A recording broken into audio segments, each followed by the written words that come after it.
Hola a todos, hoy vamos a sumergirnos en el hilo que conecta a Yeshua, la Torá y el conocido como Nuevo Pacto. Y lo vamos a hacer basándonos solo en los textos bíblicos, para explorar la increíble continuidad que hay en la Escritura.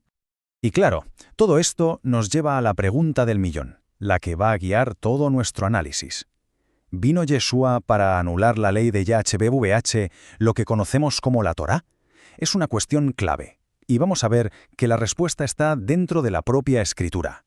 Venga, pues vamos a meternos de lleno. Pero ojo, antes de empezar, como en cualquier estudio que se precie, necesitamos poner una regla sobre la mesa, un principio claro que nos guíe para leer el texto con honestidad. Y la regla es bien sencilla, pero es que es fundamental.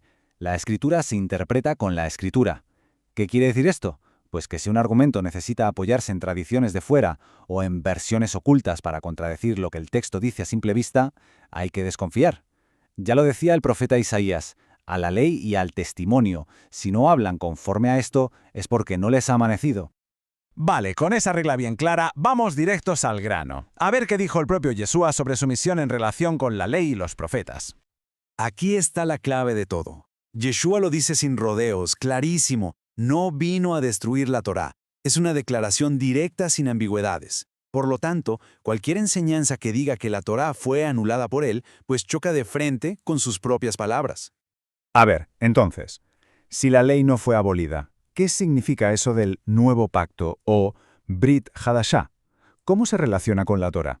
Pues, una vez más, la respuesta la encontramos en la propia Escritura. Y aquí es donde la cosa se pone de verdad interesante. Fijaos en la conexión. El profeta Jeremías anuncia un pacto nuevo, y su característica principal es la Torá de YHWH, escrita en el corazón. Siglos después, el libro de Hebreos cita, palabra por palabra, esta misma profecía para explicar en qué consiste el nuevo pacto. La conexión es directa, es innegable. La conclusión, por tanto, es clara. El nuevo pacto no es que anule la Torá, sino que la interioriza. Es la misma instrucción divina, pero que pasa de estar en tablas de piedra a estar en un corazón transformado por el poder de JHW. Pero ojo, esto no quiere decir que no cambiara absolutamente nada. La Escritura sí que nos habla de un cambio muy concreto. Es un matiz súper importante que a menudo se pasa por alto, y tiene que ver con el sacerdocio. El texto es explícito. Hubo un cambio. ¿Pero qué cambió exactamente? Si leemos el contexto del capítulo 7 de Hebreos, lo deja meridianalmente claro. Se trata de un cambio en la ley que tiene que ver con el sacerdocio, una transición del sistema levítico al orden superior de Melquisedec, en el cual Yeshua es el sumo sacerdote. Por eso es un error decir que nada cambió. La propia Escritura autoriza un ajuste legal específico para el sistema sacerdotal. Y esto no es una anulación total de la ley divina, sino un cambio que estaba previsto dentro de la propia ley para poder dar paso a un sacerdocio superior. Con todo esto en mente, vamos a coger ahora la lupa para reexaminar uno de esos pasajes que a menudo se usan para argumentar que Yeshua anuló partes de la Torá, en concreto en el Evangelio de Mateo. Es muy común escuchar que en Mateo 15, Yeshua declaró todos los alimentos limpios.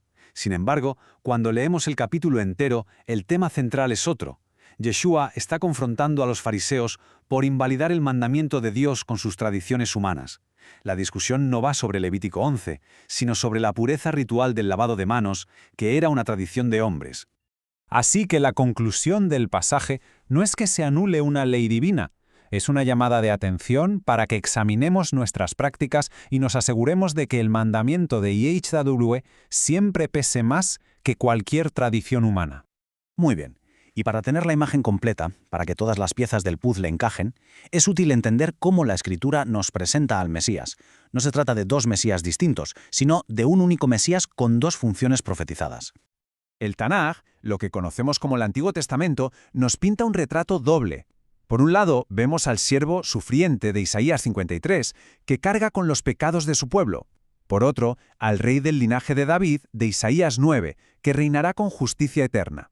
El Nuevo Testamento presenta a Yeshua cumpliendo primero el papel del siervo, pero con la promesa de su regreso glorioso para reinar como rey. Bueno, pues hemos hecho un buen recorrido por el texto, desde las palabras de Yeshua hasta las profecías y las cartas apostólicas. Vamos a juntar ahora todas las piezas para llegar a una conclusión lógica basada en toda la evidencia que hemos presentado. Cuando juntamos todas las piezas, vemos que ciertas interpretaciones sencillamente no encajan con el texto. Si la Escritura dice no abolir, pero una doctrina dice sí, se abolió, tenemos un problema. Si la Escritura habla de un cambio de sacerdocio, pero se enseña que todo sigue igual, hay una contradicción. La clave es alinear lo que creemos con la evidencia bíblica directa.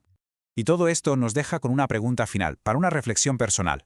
Cuando existe una tensión entre lo que la Escritura dice claramente y lo que la tradición enseña, ¿qué fuente tiene la autoridad final para guiar la fe y la obediencia? La respuesta a esa pregunta, en el fondo, lo define todo.